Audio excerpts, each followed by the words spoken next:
Okay, well, very good. Well, thank you all for being here today. We really appreciate it.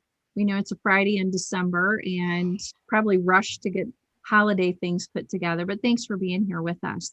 I'm Christy Watts, and my co-host is Laura Leach from Meredith Consulting.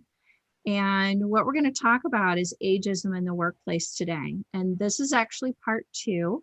In the first part of November, we did part one. And in that presentation, we talked about your resume, LinkedIn, your mindset, and that executive presence, kind of the tools before you actually hit the interview. So Laura, Natalie, and I were inspired to go ahead and do part two, which is going to give you, let's go to slide two for me, will you? Sure. We're going to talk about how do you network? How do you search for that job?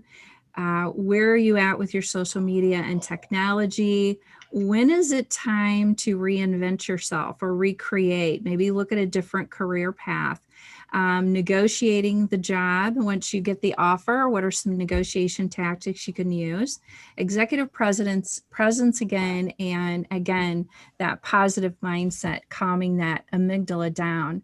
And also, I would just want to point out from our last webinar, Sheila Callahan from Forbes magazine featured all of us coaches in an article. So I just want to thank Sheila.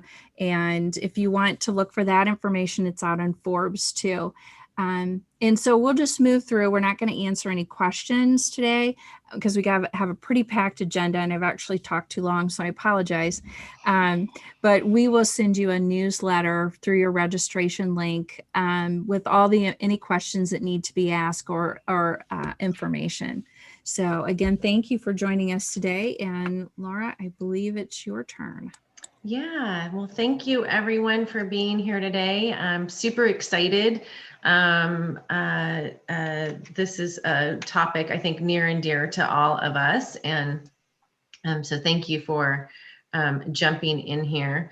Just wanted to introduce myself. My name is Laura Leach. I'm the owner of Meredith Consulting. And today we're going to hear from, let me turn this here. So you're going to hear, we're kind of doing the audio ourselves. You're going to hear from Nancy Branca, the author of Employee 6 at 64 and founder of Startup Decoder, Natalie Venturi, author of The Art of Powerful Presentations, Executive Inspiration and Executive Presence Coach, and Ron Visconti, Executive Director of Phase 2 Careers, which is a nonprofit that helps over 40 job seekers. So I'm going to dive right in. I'm going to try to host through this, and then I'm going to jump in on some of my slides, but we're going to let Ron take over from here. And let me get you your slide, Ron. Okay, and I'm going to encompass more than the slide, hopefully, or a couple of slides. Well, first of all, thank you and good morning, or well, good morning to people in the Pacific time zone. And thank you both, Christy and Laura, for having this forum. What I'd like to do today is get you to think a little bit differently about your job search, to kind of expand it a little bit, to see if you could diversify it, give it a little bit more energy if it needs a little energy. And I've been working with people for a long time, and I observed that most people in their job search, they need 3 or 4 main things to sustain itself. You need to have structure, you need to have a plan, you need to have energy. And by the way, our energy ebbs and flows depending on interviews or activity. We need information and we need to connect. Here's a great list of different internet or job boards or websites that you could go to. And I think they're terrific. And I'm a big fan of looking at internet and job boards just to get information. But I want to give a cautionary tale to any one source. You need to diversify and you need to always go inside.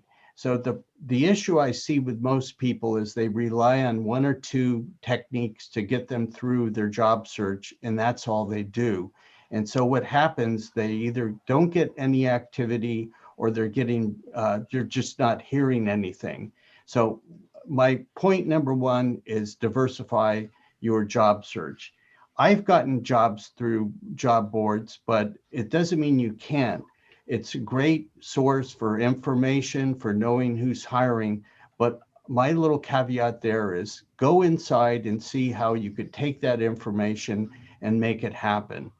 Couple of little thoughts before we get moving on networking and the whole job search piece.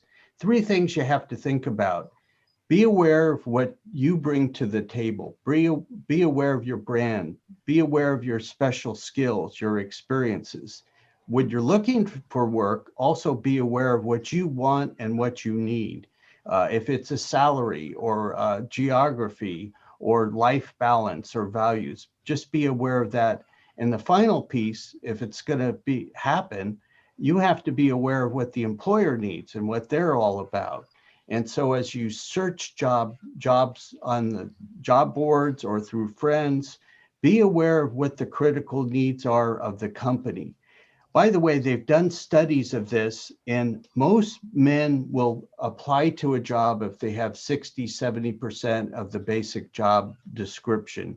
Women, on the other hand, only apply if they have almost 100%.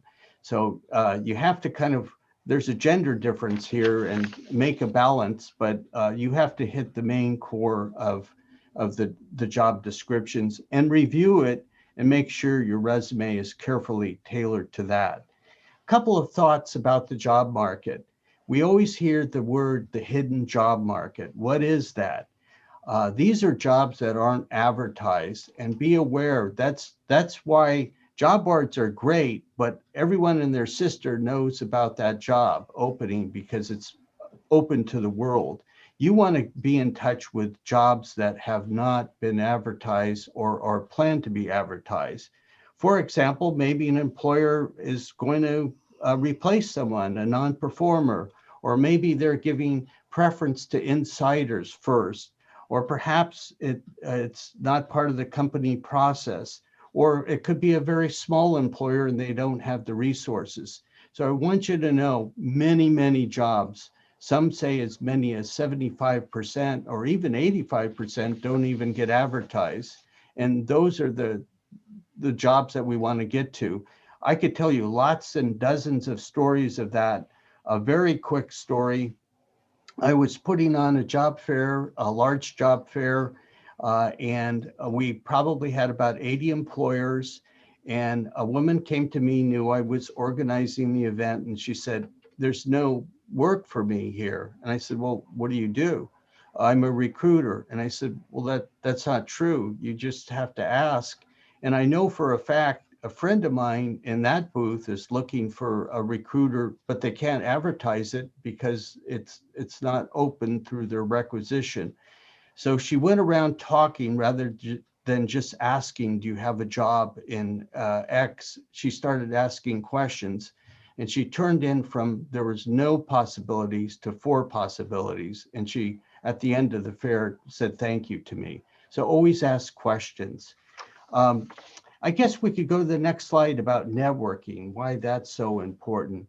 Networking's everywhere, and to me, it's just the simple art of building relationships, getting information, helping people. It could be formal or informal. It doesn't mean it's just for us extroverts. I'm an extrovert, and I like when we have in-person events, I really come to life. As a matter of fact, some of us know Karen Wickery, who wrote a book, An Introvert's Guide to Making Connections That Count, making the work out of networking. So you could be a savvy networker and still be an introvert. And we have access to so many things like meetup groups and LinkedIn groups and Facebook groups and places to go. So it's not of lack of possibilities. But we just have to create some goals. And very little story. I was in Costco shopping, and I get to chat with people, and the woman right behind me, I asked her what she did, and she said, "Well, I'm looking for work." And I said, "Well, what do you do?" And she told me, and she said, I've been having a hard time for 6 months. And I said, as a matter of fact, I'm going to give you 2 leads of people. And so I wasn't there in Costco expecting someone to ask me a networking question, but I wanted to help her. So I gave her 2 referrals. So networking, be aware, it could be informal or formal.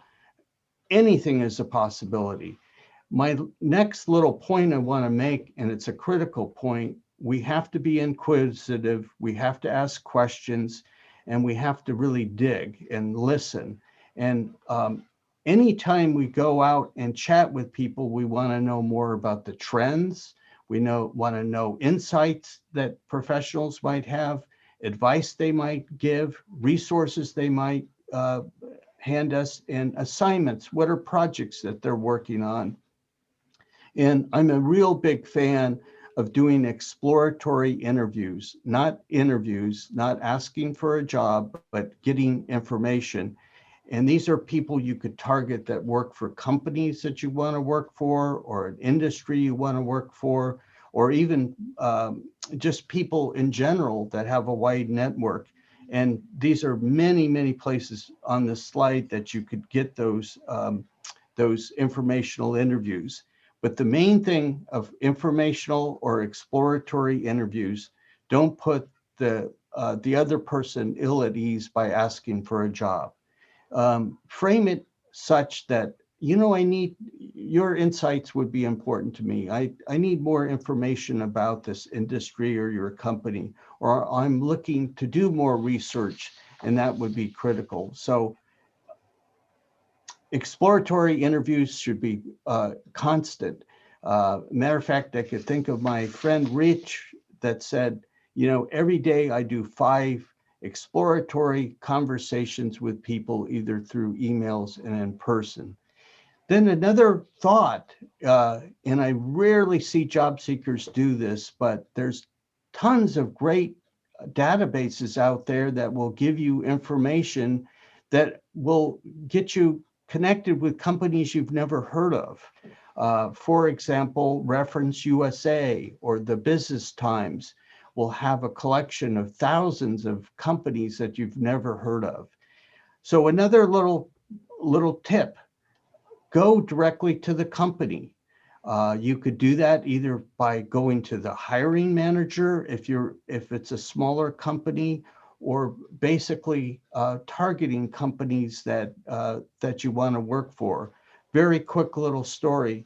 I was doing a transition project for a company, and there was a statistical engineer, and we talked about his skill set.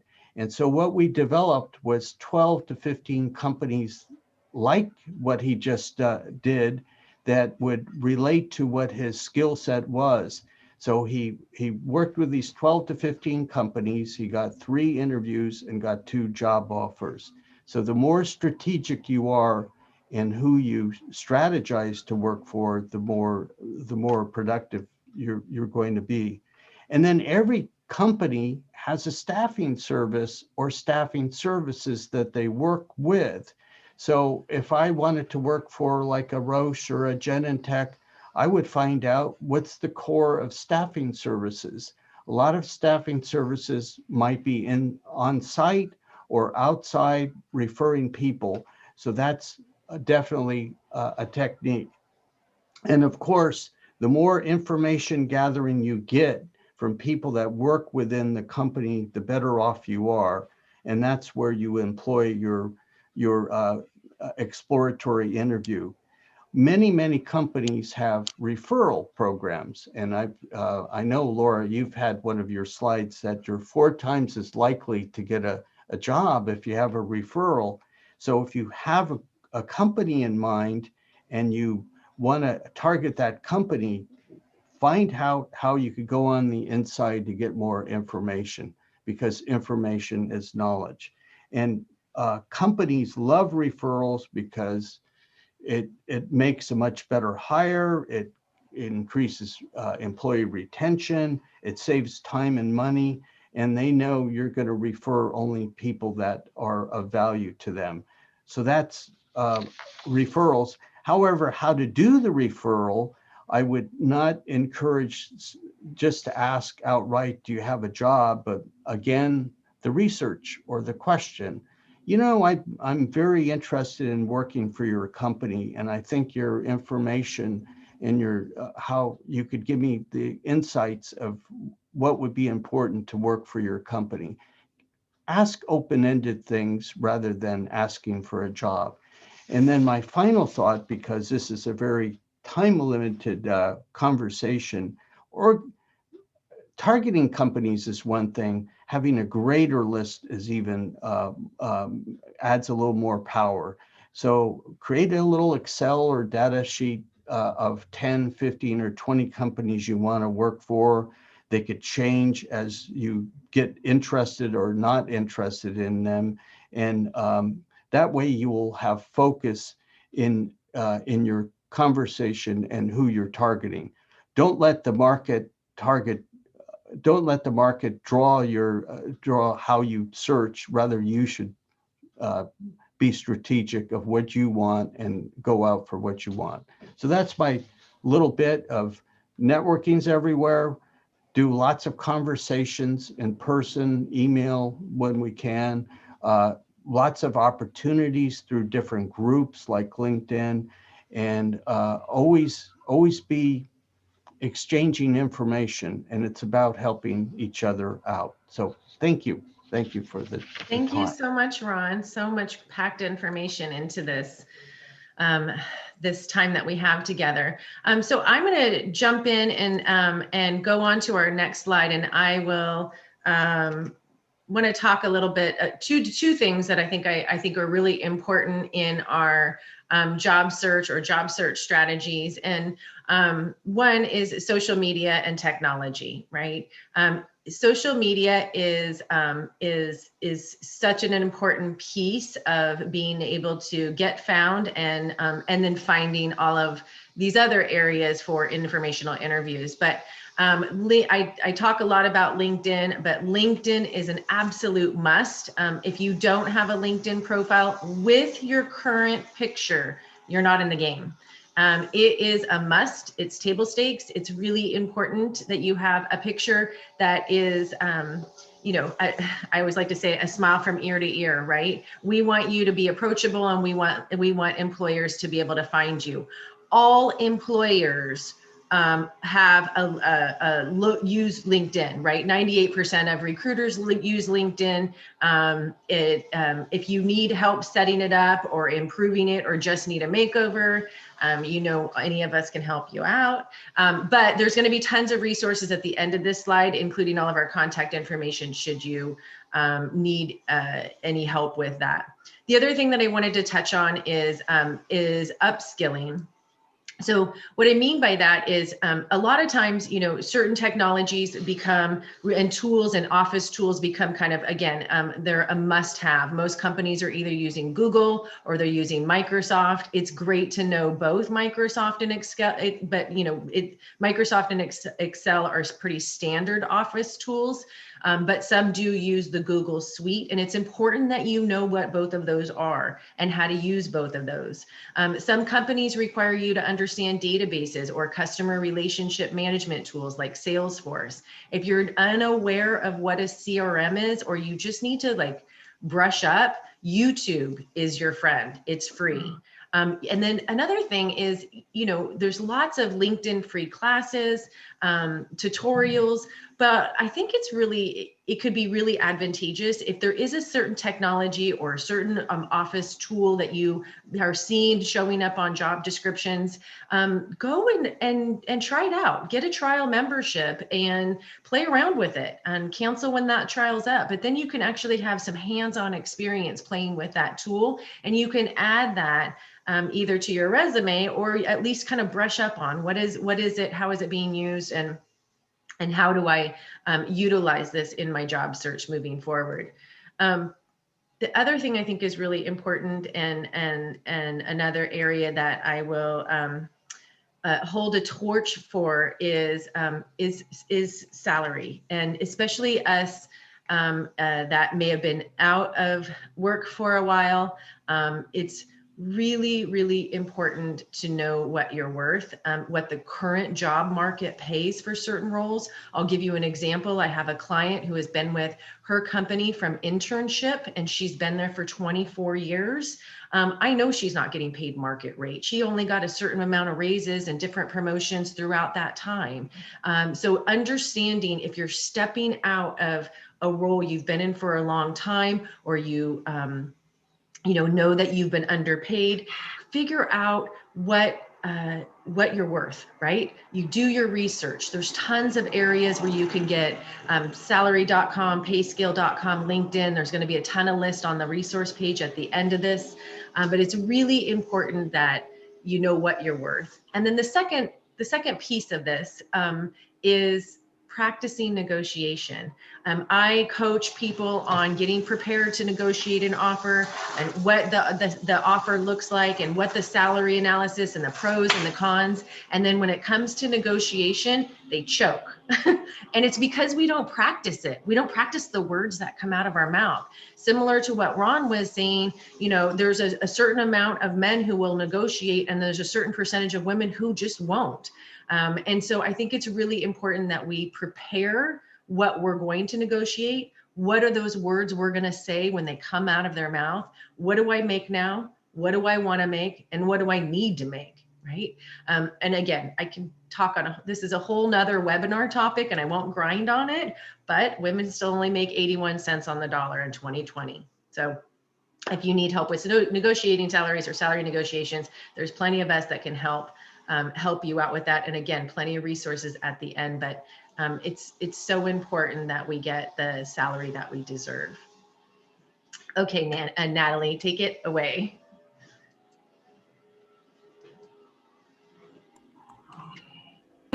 Okay, thanks, Laura. So on-camera presence is about energy, intention, and ability to engage. It's feeling comfortable in your skin. It's feeling self-assured that you're worthy and confident that you can do the job. I refer to this in terms of owning the space. And so what does that really mean? Own the space. It means not just feeling that you belong in that interview, AKA in the room, but that you know in your bones that you belong there in that moment. So interviews are about staying in the moment.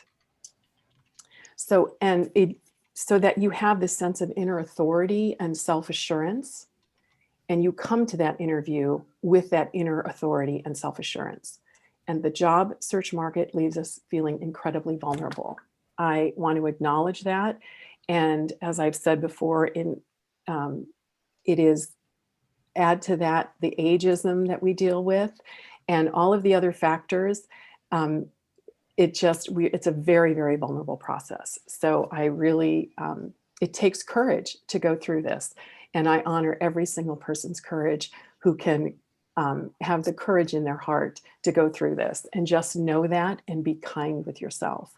So my intention in sharing with you today is to help you feel less vulnerable and more self-assured and confident. So there are 6 things that I'll quickly cover that are going to help you prepare for your virtual interviews, and with the intention to increase your confidence. So starting with, there's intention, interview prep, on-camera setup, physicality, appearance, and energy. And so number 1, with intention. What I want you to do before an interview is to get out and your paper and your pen or whatever you want to write with, take a few minutes to breathe, relax, and calm your mind. A really great exercise to do that and for breathing is to breathe 6 seconds in and 6 seconds out.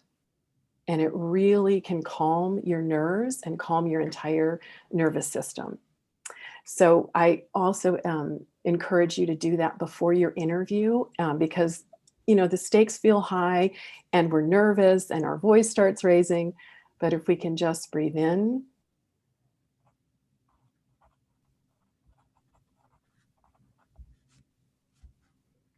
and do that about as many times as you can, like up to 8, 10 times. And then ask yourself these questions and then write out your answers. How do I want to feel after the interview? And then the next question is, what is my intention? And yes, as we know, the intention is to maybe nail the interview and be offered the position. But I really want to encourage you to focus on what you can control with your intention. And it's like, how do I want to be on the call? I want to be centered. I want to be clear. I want to be focused. I intend to listen. I intend to ask clarifying questions, and I will get back to listening actually as well later on in this presentation. I intend to be engaging and authentic, and I intend to do my best. So that's your intention. So when you go into the interview, actually, then you're going to, as you prep for an interview, that's number 2. Do your research about the company, their mission, and determine how they relate to your values, and use what you learn as you prepare to answer interview questions. Now, the first question in an interview is usually tell me about yourself, or some version of tell me about yourself. Now, I want to be clear that this question is an icebreaker and it's not an invitation to share a dissertation. Okay, so as you prepare for this icebreaker, first write out your story of who am I? And you just keep editing the story. And the goal is to be as engaging while getting the answer down to 60 to 90 seconds. Now, of course, as you speak in the moment, you may go over, 90 seconds, but the idea is that you've prepared to keep it short and succinct. And one part of that answer you can weave into that story is the moment that you knew you were meant to do this work, whatever the job is. And, in a perfect world, we're going after our dream job. And particularly, I think as I just read a study that as people, mainly as they get older into their 50s, they're looking for purpose in their work. So this is an incredible opportunity to share what is meaningful to you as it ties into the company. So for an example, I could say as an event planner, which I used to do. When I was 12 years old, I planned my mother's surprise 50th birthday party all by myself at 12. And when I saw 30 relatives celebrating and laughing and enjoying every single detail down to the candlelight and the menus that I produced, that was the moment that I knew I was meant to create incredible and memorable experiences. So it's tying in your personality and what's important to you to why you know the moment this is why you wanted to do that work. The other part of interview questions are situational questions. I go on Google, find out what situational questions are, prepare them, and I suggest preparing them using a SOAR model. SOAR in this case for interviews means situation, obstacle, action, and result, where you identify the situation, what was the obstacle, what action did you take, and what was the result that came out of that. You can Google that, YouTube and Google are your best friends. So, and again, that was the SOAR, S-O-A-R model. So, and then just write out your answers and stay on point. Don't get lost in the details that have nothing to do with the question. You don't have to keep those to 60 to 90 seconds, but just and that's why the next point I say is practice on interviewing on Zoom with your coach or a trusted friend. Record yourself and watch your answers. Watch how you answer, and you'll see how you come across on camera. Which then takes us to number 3 is the on-camera setup. Now, I cannot stress enough how important it is to pay attention to how you and your surroundings look on screen before you interview. So, as stated before, YouTube is your new best friend. Invest the time to search YouTube for tutorials, how to set up lighting, if you have a webcam, your computer camera angle, the sound, and what clothing colors look best on camera. So commit to showing up like a professional. And I believe there's some links to videos in the resources in this deck, and I believe that they'll send them to you afterwards as well. And in terms of camera angles, I just learned from a client that I think Dell has made a new laptop where the camera is down here by the keyboard. Who designed that? I have no idea. Crazy. But anyway, just be very aware of your camera angle. If you have a computer like that, get a webcam. And then also make sure your camera lens is clean. And so, because it can look foggy. So just be aware of that as well. And just YouTube is your best friend on that. And then in terms of lighting, I cannot express enough and stress enough how important lighting and camera angles are for smoothing out wrinkles and blemishes and double chins, and anything else just to kind of make us look a little softer. I'm all about looking softer. And the most flattering light to a face is to face a window. But again, YouTube for that. So there are some different opinions about this next point that I make is I don't agree with using virtual backgrounds, especially for job interviews. And part of the reason for that is because they can be very distracting and they can cause some to wonder what you're hiding. Because when you move your head, it just pulls a focus away from you. And the idea is that they want to pull the focus to you. And then the next is physicality. Physicality is about taking up space, sitting on the edge of your chair. I am sitting on the edge of my chair right now. And so I do not advise sitting in a chair with arms. And if you have to put a pillow behind yourself, the idea is to be like a tennis player who's ready to serve. So for example, I want to show you the difference. So I can just make the same point, it's about taking up space. It's like sitting on the edge of your chair. The idea is when you sit back and you're more relaxed, it's about energy. And that's point number 6 I'll get into. But when you are your physicality, your energy is affected by your physicality. So it's be ready to play. And so that's part of being engaging and being prepared. The other one is the number 5 is appearance. And so it's, dress the part for the role that you're interviewing for. Go to the company, research, are they casual? Are they more formal? And another thing about appearance is some of the best advice I got like 20 years ago, whiten your teeth and get Crest white strips, say that 10 times fast, and just whiten your teeth. Some people, I know it's an issue when you have had tetracycline and things like that, but do your best to whiten your teeth. It just really helps the appearance, especially on camera. And the 6th is energy. And when I talk about energy, everything is energy. So your intention is energy. And when you're coming to a virtual interview, you are on camera and the camera is picking up your energy. It's about feeling vibrant and not necessarily looking younger, but it's about what can you do to feel more vibrant inside that is reflective on the outside. And to that point, your voice is key. It's your intonation and as well as eye contact, of course. But the voice, I really encourage you to work on your voice, the sound of your voice, how you modulate your voice, how you tell a story, and use it to your advantage to increase engagement. Now, there is a vocal exercise that I'll share with you very briefly, and it's for enunciation because we're living in a society where people talk like this and you can't really understand people, and they talk fast and then their lips, it kind of gets, and people mumble and then they swallow their words and you can't really understand what they're saying. And you don't be that person, particularly in a virtual interview or any interview. And the vocal exercise for enunciation. And what I want you to do is I want you to take one of your stories and you're going to record yourself on Zoom. I want you to read your story and literally read it and then out loud. And then I want you to then do this exercise. QER. It's the letters QER. And then you're going to really exaggerate QER. QER.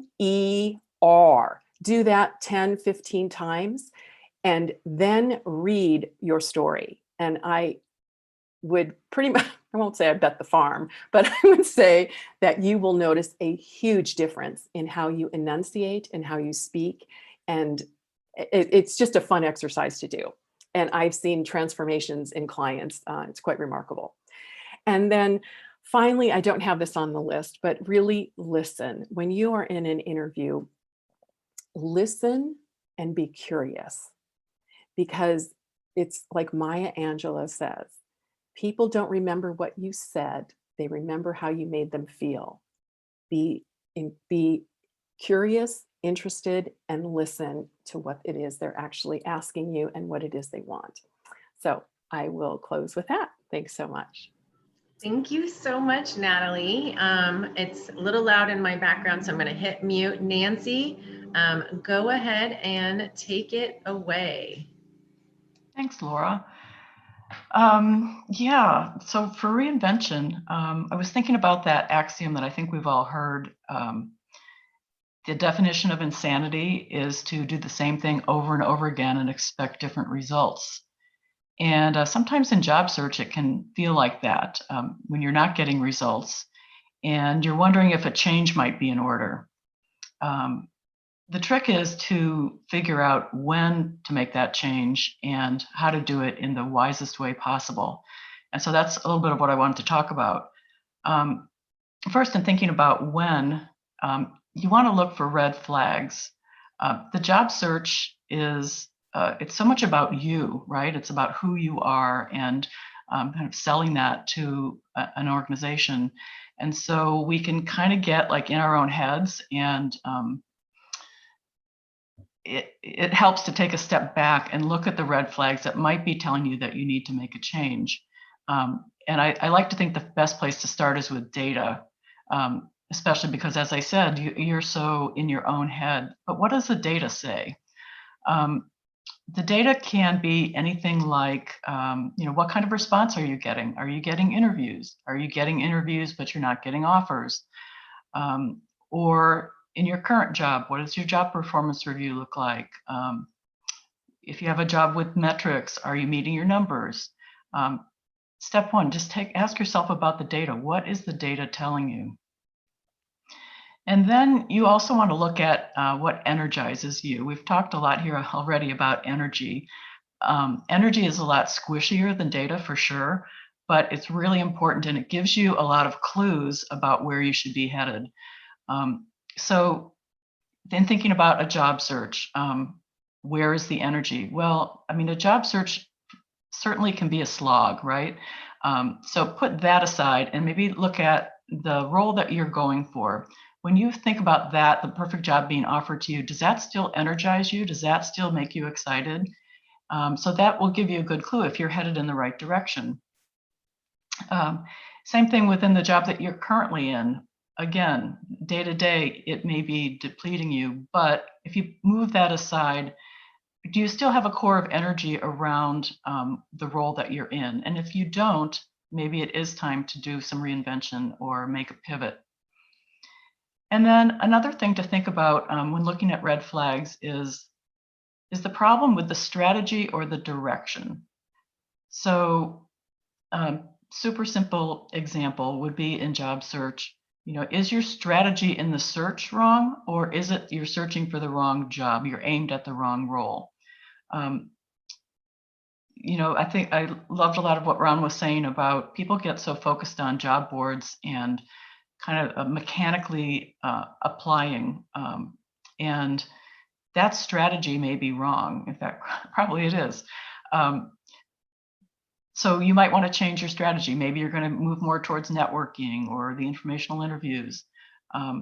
Or is it the whole direction that you're going wrong, that you're looking for a new job? That can be a wrong direction. Maybe you're actually better off in the job that you have, or doing a reinvention of your career. But there's a huge difference between strategy and direction. And the red flag, you need to see where the red flags are and pull those two things apart so you can reinvent the strategy or the direction. You don't always have to do both. So an important interim step, once you've thought that you probably need to do some redirection because you've spotted some red flags, an important interim step is to get some honest feedback. Again, you're in your own head and you may be misreading some things. So I like to recommend that people talk to someone who's going to give them honest feedback, not what you want to hear, but what you need to hear. And most of us know someone like that. It could be a work colleague or a former colleague. It could be a coach. We have some great career coaches here.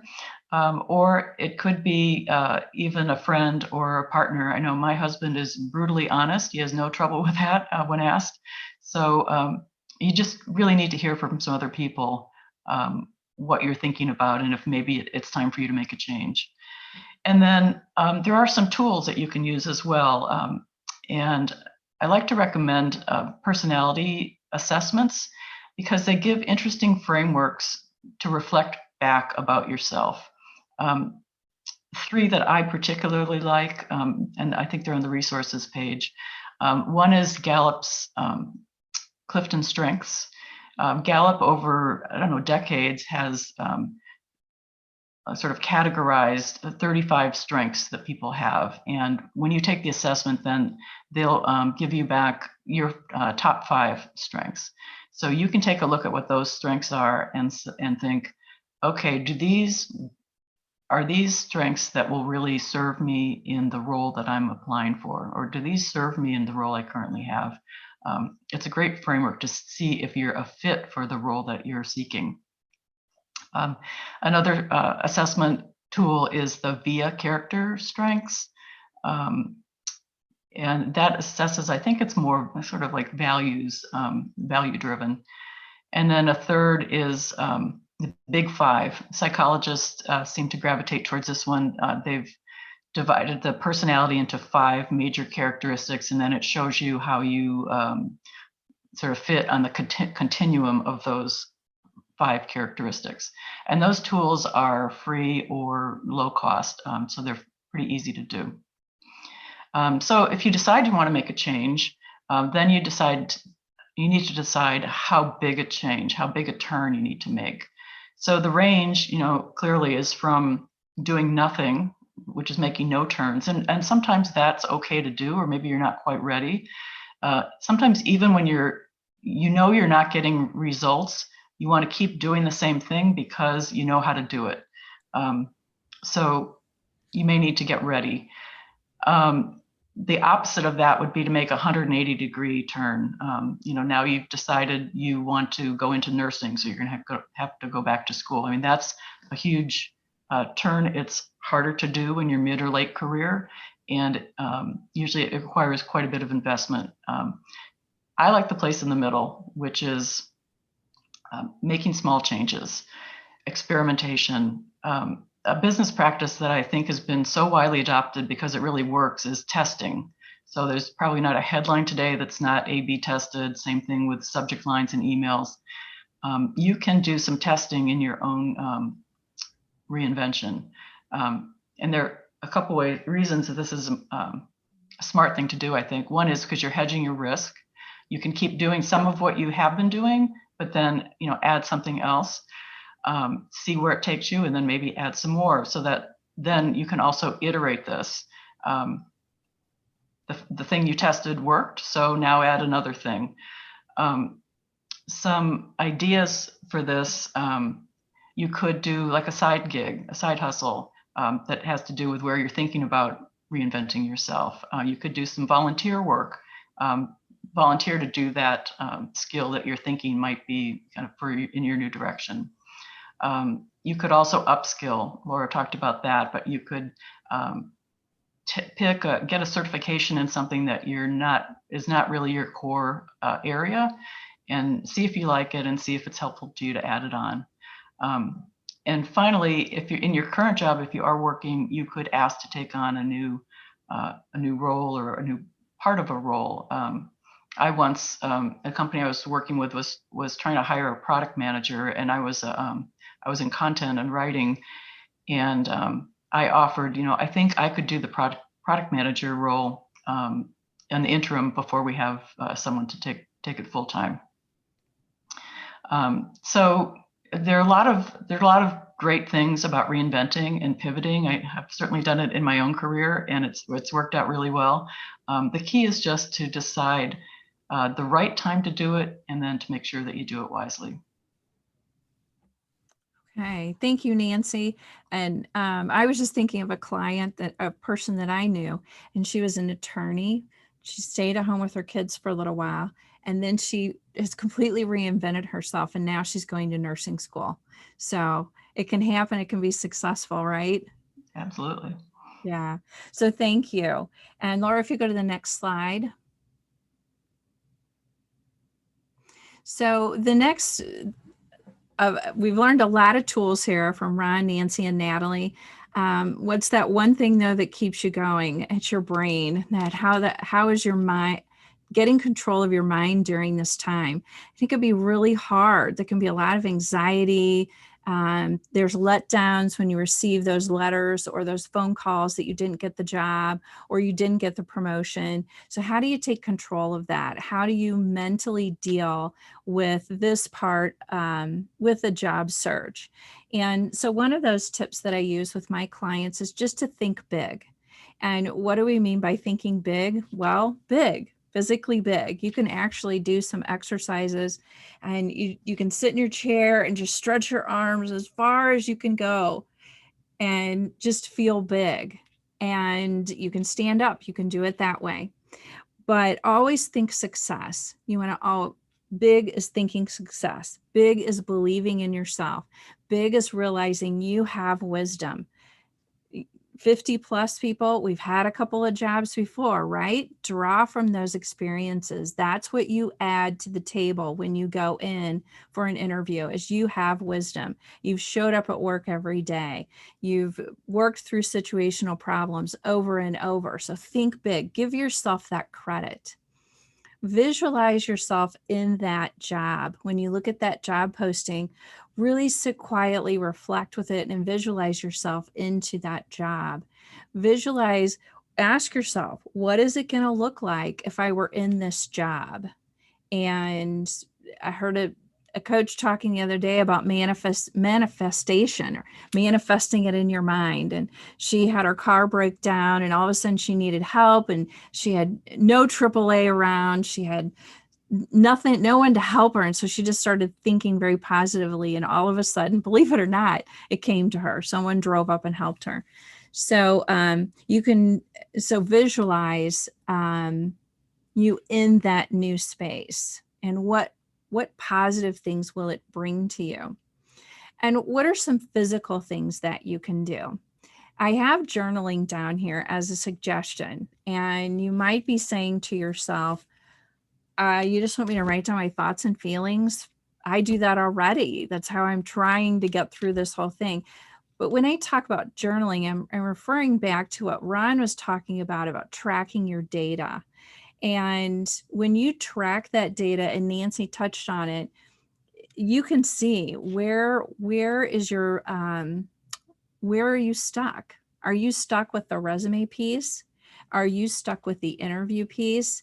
And knowing which piece you're struggling with through this process is huge. It's such a relief. We're not quite sure it is, but it really is. But also what you can do here is praise yourself.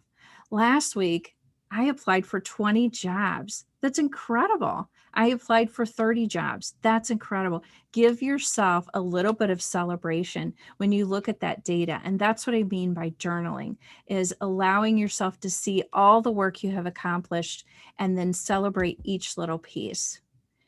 You can physically create a vision board, and I've had people do it all different directions. They cut out pictures and paste them on pieces of paper and hang them around their room. I had a client and she had the chart, we used to call them easel charts. I know everybody's familiar with that, but she had her whole space filled with charts, and she would just write every day on these chart pieces of paper to create that vision for herself. And we tend to also walk away from that vision. It's kind of a shiny star. Oh, what about this? Or what about that? Or, oh, that's not going to work for me. As Laura mentioned, most females, we just stick with the same thing. But the vision board reminds you, it brings you back to what your accomplishments or goals are in finding that new job. And so just creating some documentation of any kind that helps bring you back to the center of it during your job search. And then watch how you're talking to yourself. We get a lot of information from other people. And one of my clients is getting a ton of information from her family that says, well, just take anything. It'll be okay. But that's not really what she wants. And so Positive self-talk is so important. Stop yourself if you're saying, I can't because I'm too old. I don't know this software program in the posting, so I can't apply for it. Yes, you can. You can apply for that position. You can go on YouTube, you can Google any information about that, but just be aware of how you're talking to yourself. Another famous one really is, well, I'm older and the millennials aren't going to like me. Just so not true. The millennials love us. The millennials want to work with us. They want to be coached by us. And so really think about how you're talking to yourself. And the last that I will leave you with is, I have every no is closer to a yes.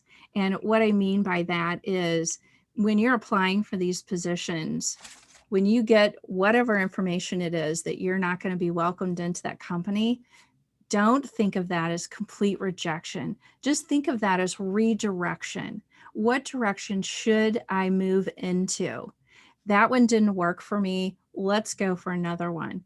So every no is actually, it's actually a gift to us, because then we can put that away and we can move forward to the next piece, maybe reinvent ourselves and understand that we're being redirected. So always keep in mind that you are enough, you are not an imposter, and again, that you are wise, that you have wisdom. And so I appreciate everybody being here today. Laura's going to come in. I hit the wrong button.